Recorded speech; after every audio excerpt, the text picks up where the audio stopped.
এই এঘৰ মানুহে ৰাস্তা বন্ধ কৰি থৈছিলে নলা তেতিয়া সেই তেওঁলোকক মানে কৈ মেলি ৰাস্তাটো কটোৱাই হেৰি কৰা হ'ল আৰু কোনো কাহিনীও নুশুনা এটা ছবি অৰ্থাৎ বানপানী হোৱা প্ৰথমবাৰৰ বাবে দেখিলোঁ দুলিয়ালাহোৱাল গাঁৱত আৰু আপোনালোককো দেখুৱাব বিচাৰিলোঁ আচলতে কি কাৰণত বানপানী হ'ল। এজন মানুহে নিজৰ সুবিধাৰ বাবে নিজে সুখত থাকি আনক পানীত ডুবাই ৰাখিছিল। গতিকে তেনে কৰ্ম কৰাটো এটা অপৰাধ আৰু তেনে কৰ্ম কৰিব নাপায়। যি দিশে যি গতিত পানীসমূহ ওলাই যায় সেই পানী নলাটো আচলতে বন্ধ কৰিব নালাগে। যিহেতু ওচৰৰ গাঁৱৰ ৰাংচালিত যোৱা বছৰৰ এনে এটা ঘটনা ঘটিছিল।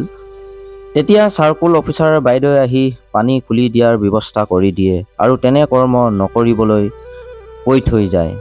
যদি পুনৰ তেনে কৰ্ম কৰে তেনেহ'লে আইনগত ব্যৱস্থা ল'ম বুলি সেইজন ব্যক্তিক কৈ থৈ যায়। গতিকে আপোনালোকে তেনেকুৱা কৰ্ম নকৰিব। নমস্কাৰ, মই শ্ৰী দেৱজিৎ গগৈয়ে মোৰ অন্য এটি ভিডিঅ'লৈ আপোনালোকক সকলোকে স্বাগতম জনাইছোঁ। আশা কৰিছোঁ আপোনালোকৰ সকলোৱে ভাল। যিহেতু আপোনালোকে এই প্ৰত্যক্ষ কৰিছে এই পানী দেখিছেনে কিমান এখন চোতালত কিমান পানী হৈছে। আচলতে এই পানী হোৱা কাৰণটো এই তেখেতলোকৰ পৰা অকণমান জানিব বিচাৰিম। আচলতে ইমান পানী আগতেও হৈছেনে তেনেকৈ নে কি কাৰণত হ'ল এই বিষয়টো তেখেতৰ পৰা জানিব বিচাৰিম। আপুনি কওকচোন আগতে এনেকুৱা ধৰণৰ পানী আপোনালোকৰ চোতালত এনেকৈ হয় নে নহয়? এই আগত 2 বছৰ আগত হৈ গ'ল। এই এঘৰ মানুহে ৰাস্তা বন্ধ কৰি থৈছিলে নলা তেতিয়া সেই তেওঁলোকক মানে কৈ মেলি ৰাস্তাটো কটোৱাই হেৰি কৰা হ'ল আৰু আমাৰ মানে বহুত বাগানৰ এই বাগান আৰু গোটেই জালুক আছিলে জালুক চব মৰি মানে শেষ হৈ গ'ল। আমাৰ এইবোৰৰ ওপৰতে নিৰ্ভৰ ঘৰ চলা।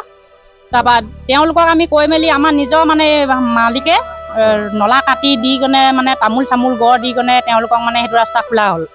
তাৰপৰা এইবছৰ আকৌ এই দুঘৰ মানুহে মানে এতিয়া ৰাস্তাটো আকৌ নলাটো বন্ধ কৰি দিলে। এই বন্ধ কৰা অৱস্থাত মানে পানী যাব নোৱাৰা অৱস্থাত আমাৰ এই জলমগ্ন ঘৰ এয়া দেখিছে আৰু গোটেই বাৰী ঘৰ চাওঁ তেখেতলোকে সম্পূৰ্ণ এইফালে বাগান বুৰি আছে, মানুহৰ ৱাল খহি গৈছে পানী তেখেতে আবদ্ধ কৰি ৰখাৰ বাবে আচলতে। কিন্তু ইয়াত বুলিয়ে নহয় যিকোনো ব্যক্তিয়ে যেতিয়া পানী আবদ্ধ কৰি ৰাখে এইটো কিন্তু ভুল। আচলতে এই ভুলটো কৰিব নালাগে।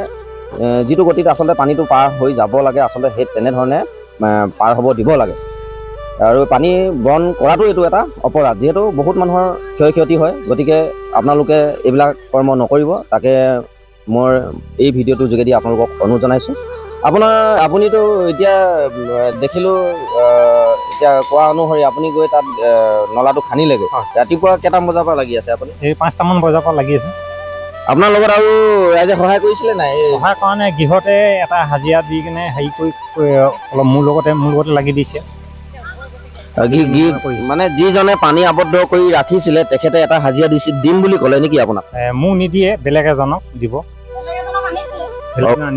বেলেগ এজনক আনি তেখেতে মানে আজি নলাটো খনাৰ ব্যৱস্থা কৰি দিলে। হয় হয়, নিশ্চয়কৈ মই এটাই কথাই বাৰম্বাৰ অনুৰোধ জনাইছোঁ আপোনালোকক। যিহেতু পানী যিটো গতিত আচলতে যাব লাগে সেই গতিত আচলতে যাব দিব লাগে আচলতে। যিকোনো গাঁৱতে আপোনালোকে এনে কৰ্ম নকৰিব। কাৰণ কেলৈ বহুত মানুহৰ ক্ষয়ক্ষতি হয়।